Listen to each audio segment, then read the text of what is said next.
Then it really hit me. I'm on the moon. I'm on the moon. And the excitement, the wonder, the thrill, the adventure of it all. And as Buzz Aldrin described it, it was this magnificent desolation. And you kept thinking, nobody's ever been here before. In 1969, humanity took its first giant leap onto the moon, sparking a wave of excitement and possibilities for future exploration. But after Apollo 17 in 1972, something unexpected happened. Humans stopped going. Charles Duke, Apollo 16 astronaut, the last man to walk on the moon in 1972, has recently opened up about why we haven't returned. The real reason, according to Duke, goes beyond budget cuts or political decisions. Duke believes that the decision to halt lunar exploration was influenced by deeper, unsettling reasons that NASA has kept under wraps for decades.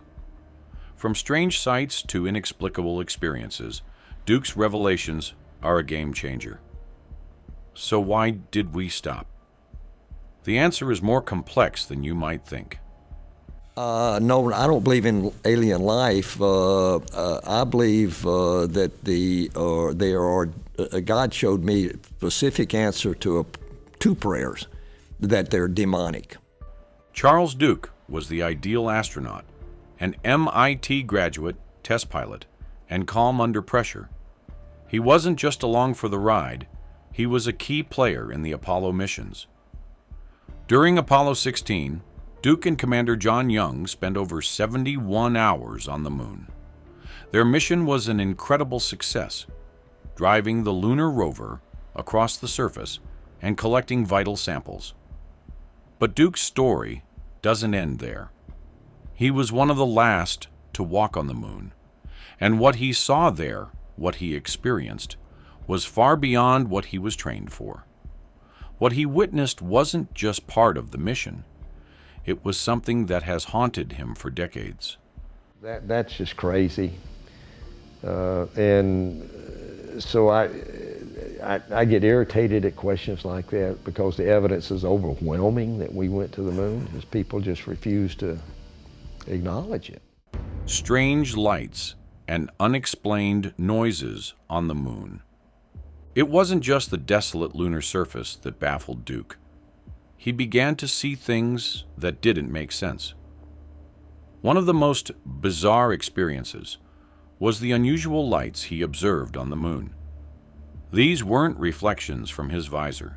They were blues and purples moving across the lunar surface in ways that defied explanation. The colors shifted in unnatural fluidity, almost alive. Duke, confused, couldn't find a logical explanation. It wasn't equipment malfunctioning or a trick of light. It was unexplainable. To make matters stranger, Duke and Young both reported hearing unusual sounds on the moon. These sounds didn't come from their equipment or suits, and didn't make sense in the vacuum of space. They were harmonic, almost musical, but also eerie. It felt like the moon itself was resonating, vibrating with a frequency beyond human understanding. Despite this, neither astronaut reported it, knowing NASA would likely dismiss it. They chose to remain silent, understanding the risk to their credibility. This silence only deepened the mystery, leaving questions unanswered. Even more disturbing than the lights and sounds was the sensation of being watched.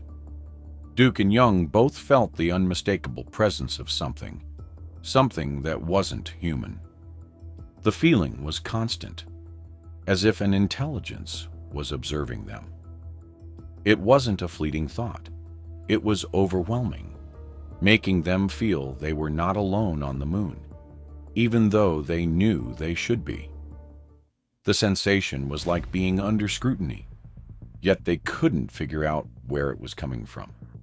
It wasn't hostile, but inescapable, like knowing someone is watching you, but not just human eyes.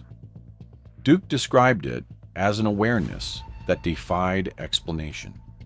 a cosmic presence that felt ancient and deeply aware. Despite the sensation, they focused on their mission, collecting samples and carrying out their duties.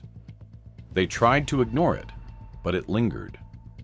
To this day, Duke believes the presence they felt was beyond human comprehension, perhaps a remnant of a forgotten civilization. But again, they couldn't report it to Mission Control. The rules were clear. Only measurable, verifiable data could be shared, and this wasn't something that could be quantified. Ignoring it was easier than confronting something they couldn't explain. The mysterious structure, an ancient discovery. Duke's most startling discovery was the appearance of a structure on the moon. While driving the lunar rover, Duke spotted something odd on the horizon, perfectly geometric shapes. Unlike the random chaos of craters and boulders that dotted the landscape, this formation had straight lines and symmetry. It wasn't natural. Duke and Young drove closer, and as they neared, it became clear they were looking at something built, an artificial structure. The implication was immediate. It wasn't just a rock formation, it was constructed, possibly, by an ancient civilization. This wasn't something they were prepared to deal with. The discovery was far too significant, and neither astronaut felt it was appropriate to raise the subject with Mission Control.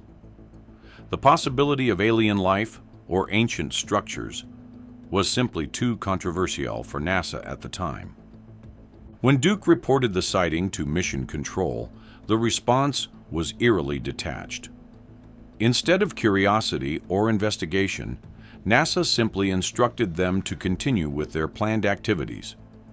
The astronauts were told to collect their samples, with no further acknowledgement of the strange discovery. This lack of concern, Duke later realized, was a clear indication that NASA was already aware of anomalies on the moon. They didn't want to investigate further because the truth might have been too much to handle. Duke believes that NASA already knew about the structures on the moon, but chose to suppress it. The terse response from Mission Control, telling them to continue without further inquiry, was a deliberate attempt to avoid the uncomfortable reality. Duke came to believe that the decision was not only about maintaining control over the mission, but also about avoiding a global crisis. The idea of revealing such monumental discoveries could have triggered widespread panic, forced changes in public policy, and altered humanity's perception of its place in the universe. The agency's silence was likely a calculated move to protect the public from a truth they weren't prepared to handle. The lost photographs. During their exploration, Duke and Young took numerous photographs of the structure. These photos were vital pieces of evidence, capturing the strange geometric formations and unusual features. Duke clearly remembers taking the shots, but to his surprise, these photographs were never released. When he asked NASA about them, he was told the photos were lost during archival transfers or deemed poor quality for public release. However, Duke knows better.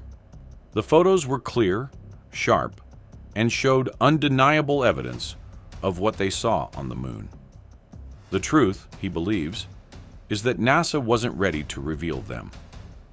These photographs, which could change humanity's understanding of the moon and its history, have been locked away in NASA's archives, hidden from the public.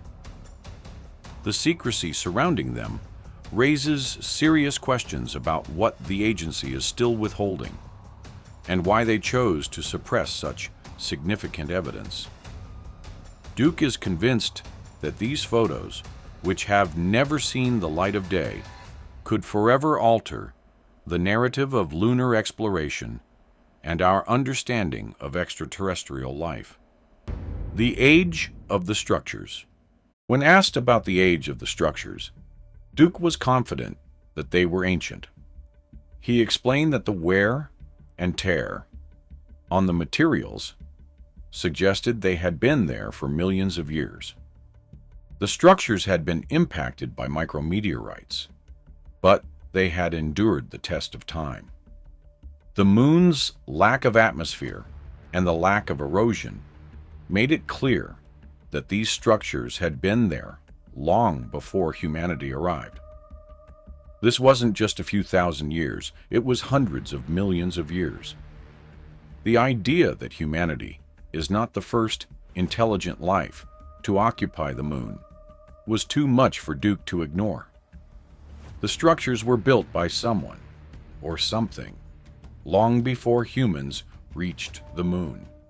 The real reason we stopped going to the moon. So, why did humanity stop going to the moon? Duke believes the real reason wasn't funding or political pressure. It was because the moon raised questions no one was ready to answer.